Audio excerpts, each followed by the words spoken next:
اور اس کا ایک واقعہ حدیث میں آتا ہے، حضور اقدس نبی کریم سرور دو عالم صلی اللہ علیہ وسلم نے بیان فرمایا کہ پچھلی امتوں میں ایک شخص تھا جس نے بہت قتل کر دیے تھے، بہت سے انسانوں کو قتل کیا تھا. اور قتل اللہ بچائے حقوق العباد میں سب سے زیادہ سنگین گناہ جو ہے وہ کسی کی ناحق جان لینا ہے. اس سے بڑا کوئی اور گناہ نہیں. قرآن کریم نے فرمایا کہ من قتل نفسا بغیر نفس او فساد فی الارض فکأنما قتل الناس جميعا. جو کوئی شخص دوسرے کسی کو قتل کرے ناحق، نہ تو کسی کا بدلہ لینے کے لیے اور نہ اس وجہ سے کہ کوئی فساد مچا رہا تھا، بلکہ ناحق قتل کرے کسی کو، تو ایسا ہے جیسے سارے انسانوں کو قتل کر دیا. اتنی زبردست وعید ہے قرآن کریم میں قتل نفس کی. اور ایک آیت میں تو یہاں تک فرمایا کہ من قتل مؤمنا متعمدا فجزاؤہ جہنم خالدا فیہا. جو شخص کسی مسلمان کو جان بوجھ کر قتل کرے تو اس کا بدلہ جہنم ہے جس میں وہ ہمیشہ ہمیشہ رہے گا. اللہ بچائے. اتنا زبردست گناہ ہے قتل نفس. آج تو انسان کی حقیقت مکھی مچھر سے بھی زیادہ بے حقیقت بنا دی گئی ہے کہ بات بات کے اوپر قتل، بات بات کے اوپر قتل. اور یہاں تک کہ خود دیندار لوگ، دین کا نام لینے والے بھی معمولی باتوں پر کسی کے جان لینے کے درپے ہو جاتے ہیں، اور بظاہر دین کے نام پر بھی لوگوں کو قتل کرتے ہیں، یہ دیکھے بغیر کہ شریعت نے اس کا خون ہمارے لیے حلال کیا یا نہیں کیا. اللہ بچائے. ذرا ہمارے سے اختلاف ہے، مسلک کا اختلاف، نقطہ نظر کا اختلاف، کسی بھی قسم کا اختلاف ہو، اور بس یہ سمجھ لیا کہ اگر اس کی جان جو ہے بے حقیقت ہے، اگر مر گیا تو مرنے دو، اور اگر کسی نے مار دیا تو کوئی مذاکرہ نہیں. خاص طور سے کسی دوسرے مسلک کا آدمی ہو تو اس کو قتل کرنے کی تو کوئی اہمیت ذہن میں ہے ہی نہیں. تو یہ بڑی خطرناک ذہنیت پیدا ہو رہی ہے ہمارے معاشرے کے اندر. اللہ تعالیٰ حفاظت فرمائے. ورنہ حقیقت یہ ہے کہ کسی کو قتل کرنے سے بڑا کوئی اور جرم شرک کے بعد نہیں ہے. سب سے بڑا جرم تو شرک ہے، اللہ تعالیٰ کے ساتھ شریک ہے. دوسرے نمبر پر یہ قتل نفس ہے. تو اس آدمی نے، حضور اقدس صلی اللہ علیہ وسلم فرماتے ہیں کہ ایک پچھلی امتوں میں ایک آدمی تھا جس نے 99 قتل کر رکھے تھے. 99 قتل. جب 99 قتل کر چکا تو کچھ ہوش آیا کہ میں نے تو اتنے زبردست گناہوں کا ارتکاب کر رکھا ہے، 99 آدمیوں کو قتل کر رکھا ہے، اور یہ گناہ ایسا ہے کہ اس کی معافی مانگے تو کس سے مانگے؟ جس کا حق تھا اس کو تو دنیا سے رخصت کر ہی دیا، اب اس کے بعد جا کے کہاں معافی مانگے گا تو مجھے معاف کر دو، وہ جا چکا دنیا سے. تو 99 قتل کیے ہوئے تھا. اب ہوش آیا کہ میرا ٹھکانہ تو جہنم میں ہوگا، اس سے کیا راستہ ہے بچنے کا. تھا وہ عیسائی، حضرت عیسیٰ علیہ السلام کا پیروکار تھا. پتہ نہیں سچا تھا یا جھوٹا تھا، اللہ جانے. تو کسی عیسائی پادری کے پاس پہنچا، اس سے کہا کہ بھئی میں 99 قتل کر چکا ہوں اور اب توبہ کرنا چاہتا ہوں، تو کوئی طریقہ بتائیے جس سے میں جہنم سے بچ سکوں. تو عیسائی انہوں نے کہا پادری نے کہ بھئی تمہارے تو بچنے کو بچاؤ کا کوئی راستہ نہیں، کیونکہ اتنا زبردست گناہ تم نے کیے ہیں، اور جن آدمیوں کا قتل کیا وہ ہے نہیں دنیا میں کہ ان سے معافی مانگ سکو، لہذا کوئی بچاؤ کا راستہ نہیں ہے، تم تو سیدھے جہنم میں جاؤ، اور کوئی راستہ نہیں. تو کہتے ہیں کہ یہ وہ حدیث میں آتا ہے کہ جب اس عیسائی راہب نے، عیسائی پادری نے اس کو مایوس کر دیا کہ اب تمہارے لیے کوئی راستہ نہیں ہے بچاؤ کا، تو مایوس جب ہو گیا تو اس نے کہا جب 99 کیا ہے تو چلو 100 اور بھی صحیح، سینچری پوری کر دی اس نے، اور اس پادری کو بھی ٹھکانے لگا دیا۔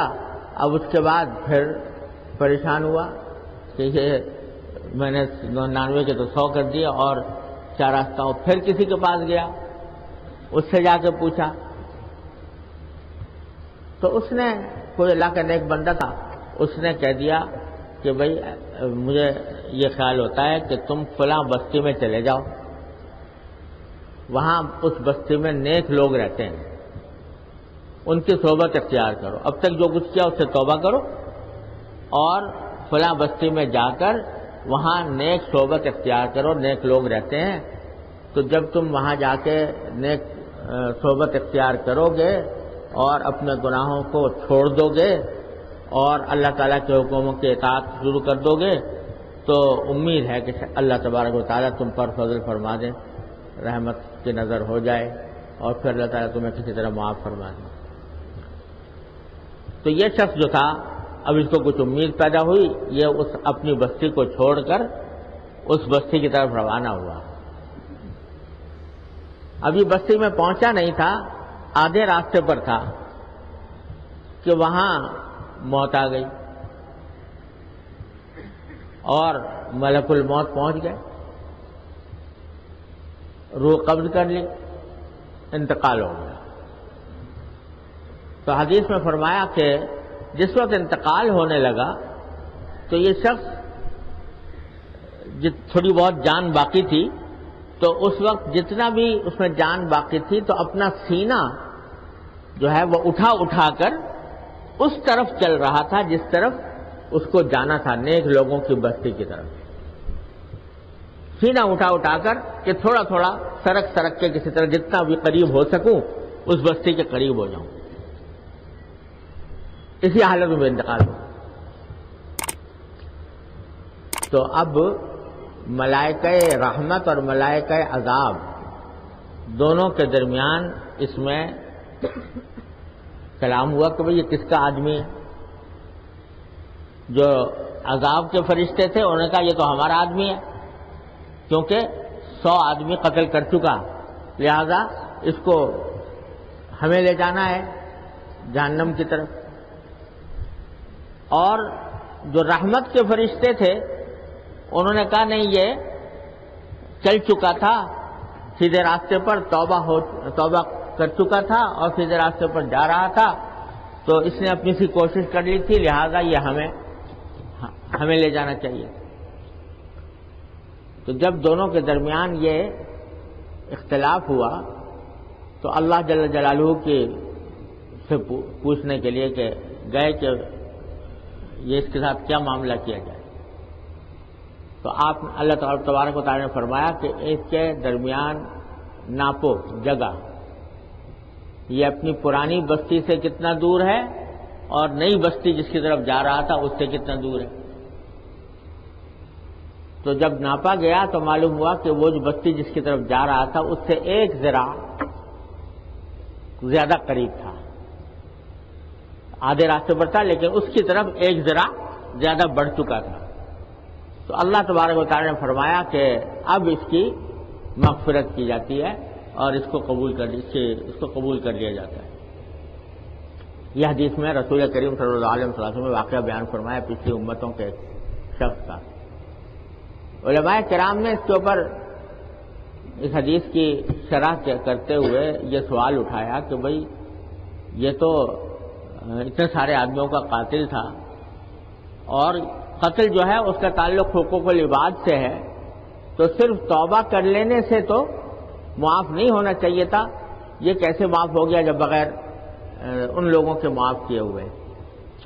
اور اس کے جواب میں علماء کرام نے یہی فرمایا کہ اصل بات یہ ہے کہ چونکہ اس نے اپنی سی کوشش شروع کر دی تھی اور اس سمت میں چل کھڑا ہوا تھا، اور اخلاص کے ساتھ چلا تھا، اس میں کوئی ملاوٹ نہیں تھی، اس واسطے اللہ تبارک و تعالی نے اس کے اس اخلاص کو قبول فرمایا، اور جن لوگوں کے حقوق تلف کیے تھے، جن لوگوں کے حقوق ضائع کیے تھے، اللہ تبارک و تعالی ان کو راضی کر دیں گے اس کے لیے کہ بھائی ہم نے اپنے اس بندے کو معاف کر دیا ہے، تم بھی معاف کر دو، تم معاف کر دو گے تو تمہیں اس کے صلے میں اتنا اتنا کچھ دیا جائے گا۔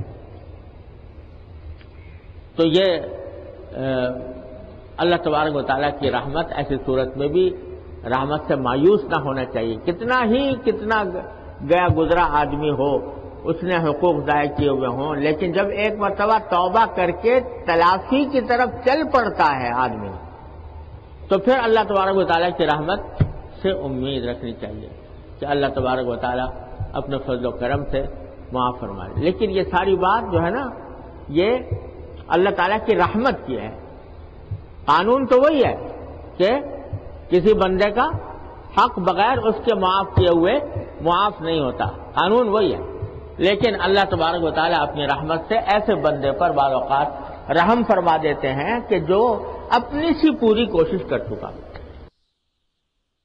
اهدنا الصراط المستقیم، ہم کو سیدھے رستے چلا